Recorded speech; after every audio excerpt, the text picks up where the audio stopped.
लोकसभा चुनाव का बिगुल बीत चुका है और हम पहुंचे हैं दादरी विधानसभा में और यहाँ पे कुछ बुजुर्ग हैं। हम उनसे बात करने की कोशिश करते हैं कि अब की बार किस पार्टी का माहौल है और कौन प्रत्याशी जीतेगा। हमारे साथ कुछ है। सर, कौन सी पार्टी का माहौल है, किसको वोट देंगे? हम कांग्रेस को। कांग्रेस को। मोदी को क्यों नहीं देंगे? मोदी देख लिया तो बस झगड़ा मारा है झूठ का जी। कल कलाम में चिन्हना है जी। कोरा नहीं गए, झूठ बोल रहे कुछ जी। तो लोगों को योजना देख। क्या 10 साल में कोई विकास कार्य नहीं करवाए? यूँ तो करवाए हैं। क्या धर्मवीर लोगों के बीच में आया 10 साल के दौरान? सिर्फ एक बतवा है, कोई जो ना किया, हमने एक बताया जी। तो हाँ भी भर के गया था एक रोड की जी। तो थोड़ा बहुत हमारा काम तो कर बाकी तो क्या गंभीर कोई तो माहौल बदलेगा। और भी कुछ लोग हैं हमारे साथ, उनसे बात। सर, कौन सी पार्टी का माहौल है आपकी बात? कांग्रेस का जी। कौन है प्रत्याशी कांग्रेस से? रावदान सिंह जी। तो रावदान सिंह को वोट देंगे? हाँ जी। क्या कारण है इसके पीछे? मोदी को क्यों नहीं देंगे? मोदी ने 10 साल गाँव को विकास कार्य नहीं करे, सांसद नहीं यहाँ से जी। हाँ। क्या सांसद लोगों के बीच आया था? ना, कभी नहीं आया जी। नहीं आया? नहीं, 10 क्या लोगों में नाराजगी इस बात से? बहुत बारी जी। जी। और वैसे भी है जज्बा किसान आंदोलन की वो, और उन लड़कियों की है जो जंतर मंतर को भी तो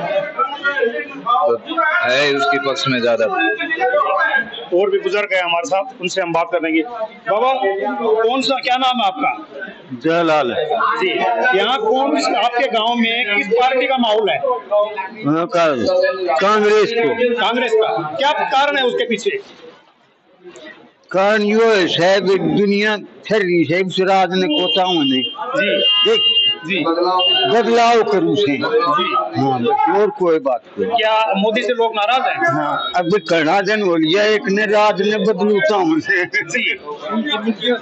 हाँ, और मैं तो बुढ़ो सारी बात मैंने ना भेरो जी। तू मेरा साथ और बुजुर्ग हैं, हम उनसे बात करेंगे। क्या कारण है आपकी बात जो है लोग मोदी से नाराज है, उसके पीछे क्या कारण? मोदी मतलब सरकार की कई एक नीतियाँ बिल्कुल विफल नीतियाँ हैं। जैसे अग्निपथ योजना बिल्कुल गलत, किसानों के प्रति जो है ये सद्भावना, खिलाड़ियों के प्रति, बेरोजगारी के प्रति, मतलब हर कगार पर मतलब फेल हुई।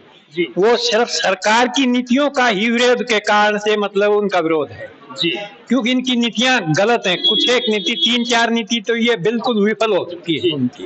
क्या धर्मवीर से भी कोई नाराजगी है? धर्मवीर से नहीं है, उससे है, उस पार्टी से है, सत्ता से है, क्योंकि काम तो सत्ता ने करना पड़ता है, सरकार ने करने पड़ते हैं। और धर्मवीर तो ये कैंडिडेटों का तो ऐसा याद यहाँ बैठे हैं कल वहां जा बैठेंगे, कैंडिडेटों का नहीं होता है, विरोध नीतियों का है। नहीं तो धर्मवीर ने भी काम करवाए हैं। अभी मेरे गांव में मैं खुद सरपंच था, 40 लाख रुपए दिए, 25 एक बार, 15 एक बार। पर्सनल काम भी ये बैठा है, इसका पर्सनल काम किया है, और कोई भी गया है उसका पर्सनल काम किया है। लेकिन सरकार की नीतियां गलत हैं। बीजेपी सरकार की नीतियां जैसे अग्निपथ योजना सबसे घातक योजना। दूसरा ये जो है नौकरी वाला मामला, फिर जो आंदोलनों में जो है उनको हर आंदोलन में कुचला, खिलाड़ियों को कुचला, किसानों को कुचला, फौजियों को कुचला और कर्मचारियों को कुचला। ये नीतियां गलत है ना, उसके कारण से विरोध है। और भी लोग हैं हमारे साथ, क्या कहना चाहेंगे? मैंने को मोदी नहीं मचा रही है, झूठ बोलने की बीमारी से। ठीक है, ये बीमारी से एक तरह की इसने साल से तो कर दिया, देश ने गुलाम करे को कारण है इसको। या 4 साल की योजना नहीं बनाई इसने, तो तड़के जो बालक जो जिस तरह चले गए, जिस तरह वो क्यों ना रह लड़े, उसके गलन तड़के मान लो मर गए वो, तो गलन है तो उसका बालक तो बर्बाद हो जाए, है नहीं। पहले कांग्रेस के टाइम पे जिस तरह 16 साल की थी, अगर आप भी मर जाया कर तो जवान कोई भी, तो उसमें सरकार संभाला करती, पेंशन मिला करती, उसमें पैसा मिला करता, तो बालक को तो ठीक ढंग हो जाकर। तो आजकल ये योजना एकदम खराब कर दी। दूसरी बात, ये वोट मांगने तो आ जाए बीजेपी, लेकिन जब किसान जास है दिल्ली में, तो दिल्ली में तो बढ़ ना दे, तो हम उनमें क्यों बढ़ जा भाई, हमारा भी तो काम सही हो। ये थोड़ी ऐसे नाराजगी है, आम जनता में नाराजगी। और भी लोग हैं हमारे साथ, उनसे बात कर रहे। सर क्या कहना चाहेंगे आप, चुनावी माहौल चल रहा है, किसको वोट करेंगे?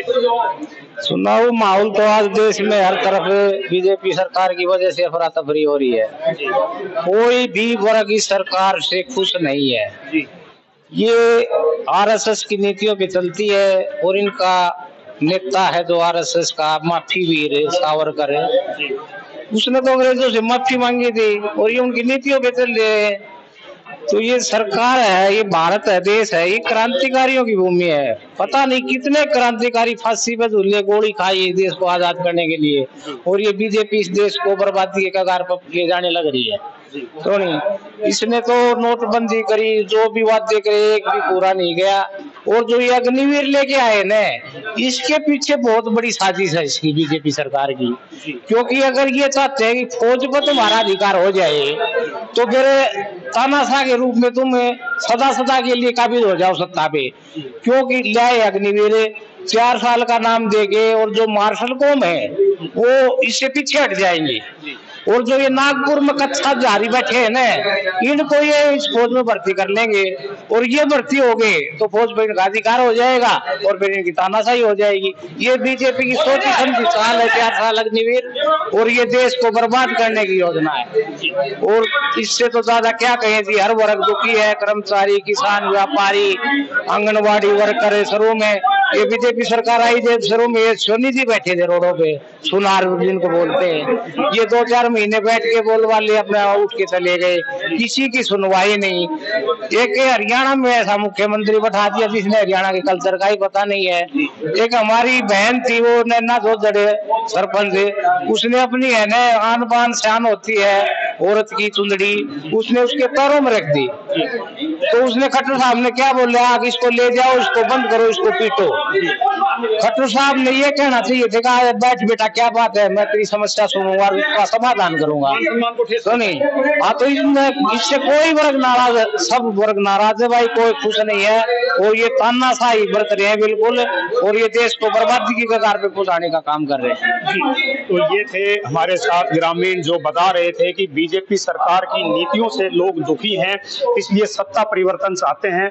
पिछले 10 साल से किसी भी वर्ग की बीजेपी सरकार ने नहीं सुनी, अब की बार जो लोग हैं वो बीजेपी सरकार की नहीं सुनेंगे। कनीना से राजीव सुल्तानिया।